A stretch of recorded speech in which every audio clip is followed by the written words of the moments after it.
Sean's missed the last 3 games with a hamstring injury, so he should be back out there tonight. That should open things up for Carson Wentz as well as Travis Fulgham. Then on the other side of things, Fletcher Cox, the second highest graded defensive tackle by PFF since 2018, right behind Aaron Donald, hoping to get some good pressure on Daniel Jones and that Giants offensive line tonight. It is not a pretty race in the NFC East, but it is up for grabs. The Cowboys lead the pack with just 2 wins, but Philly can move into first place with a win tonight. The Giants, hey, they're still in it too because everybody is. Just 5 combined wins for the entire division entering week 7. Now, Dallas, the team everybody's chasing, missing some big pieces that led to their past success. Dak, Tyron Smith, and Lyle Collins all placed on season-ending injured reserve. Travis Frederick, of course, announced his retirement after 7 seasons back in March. So overall, not a lot of talent available. Almost 25% of the salary cap there not on the field. So injuries coupled with players speaking out against the coaches. Irv, give us a scenario here. How can the Cowboys salvage their season? Man, I had to dig deep down into my bag and try to convince or confuse on this situation when I'm looking at my Dallas Cowboys. But let me reach and try to see how they can fix this. There are a couple of things. A couple of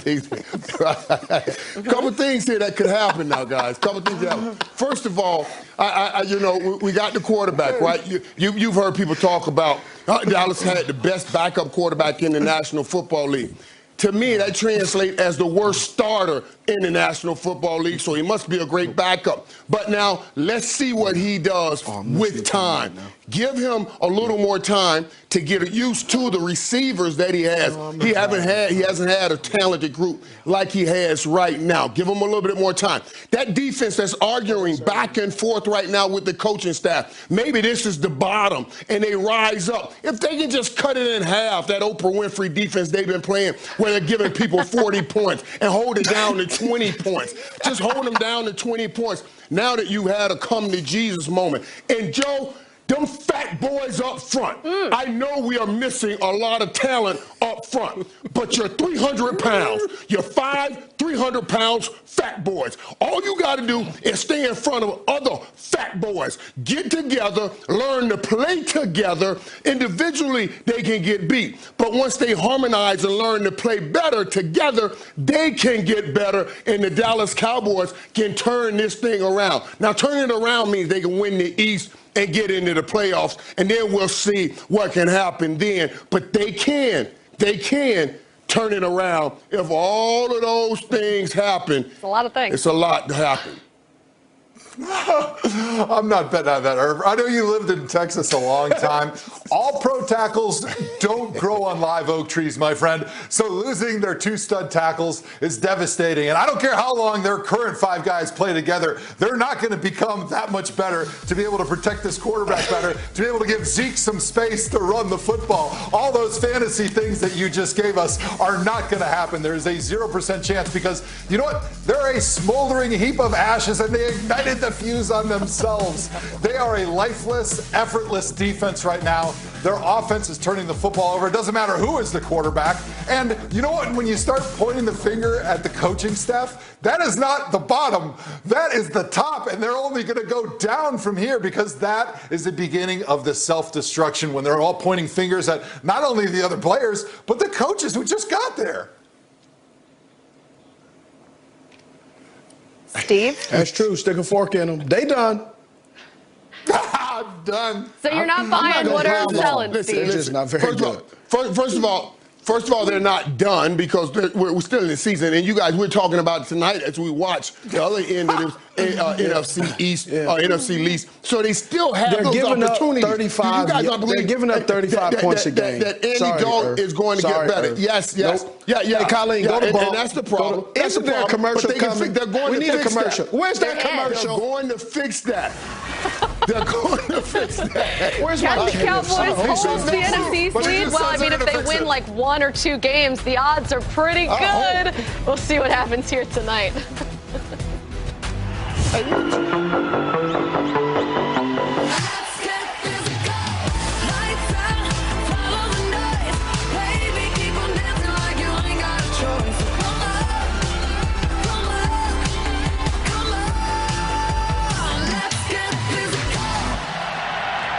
for keeping us updated on that news. Now, one of this week's big headlines, changes in Miami. The Dolphins announced Tuesday Tua Tagovailoa will start Week 8 against the Rams after Miami returns from their bye. Tua replaces Ryan Fitzpatrick, who took the news pretty hard.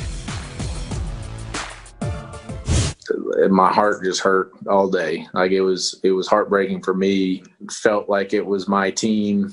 I basically got fired yesterday, and then my day of work today consisted of me in Zoom meetings listening to the guy that fired me, and then locked in a spaced out room with my replacement for 4 hours today. So I've got to do my best for Tua to help him out, and I want him to do well, and I think he's a great kid, and I think he has a really bright future. Ryan Fitzpatrick, super transparent about everything that he's going through right now, and this certainly was not a reflection of Ryan Fitzpatrick's play. I see you with the smallest violin. We saw him light it up, though, right here on Thursday Night Football. The Dolphins are 3-3. They're still in the division race at this point. So, Joe, was it the right call for the Dolphins to start Tua? Poor Fitzpatrick. I don't get this move. I don't love it because it sends a message to the team right now. Guys, it sends a message to the team that they're playing for the future and they don't care about this season. Does that sound familiar? I mean, at some point they need to start playing for the season that they're playing in. Fitzpatrick is playing really good football for them at quarterback.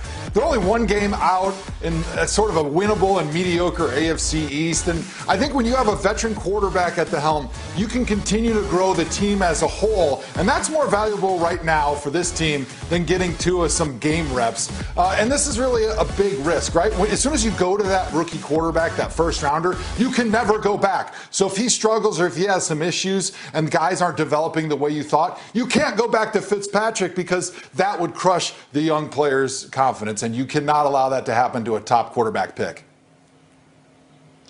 Yeah, Joe, and listening to Ryan talk, I know I was playing a little tiny violin, but you can't feel for him because I don't consider this a benching. I just consider it a sitting because Joe knew Ryan knew I'm just sitting in this chair until that kid gets ready. And Joe, I hear you talking about, all right, listen, these guys are in the hunt right now. Let's talk about that in the hunt right now. They've beaten the vagabond Jaguars, the wandering Jaguars. They're wondering who they are. They beat a beat-up 49ers football team and a beat-down Jets football team.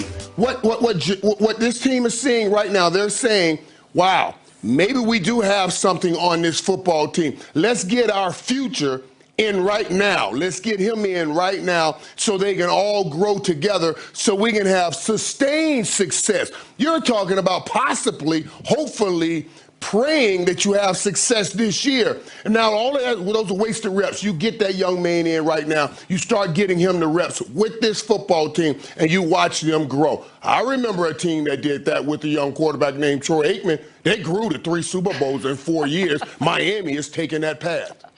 Right. This is not about this season at this point, Irv. It's about the future. Now, the former Alabama quarterback ready to start his run in the NFL, but nobody's running quite like the former Alabama back in Tennessee right now. Just look at these next-gen stats powered by AWS.